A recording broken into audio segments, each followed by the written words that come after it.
والذين آمنوا وعملوا الصالحات لنبوئنهم من الجنة غرفا تجري من تحتها الأنهار خالدين فيها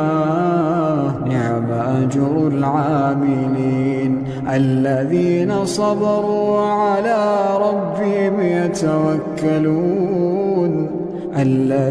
صبروا وعلى ربهم يتوكلون وكأين من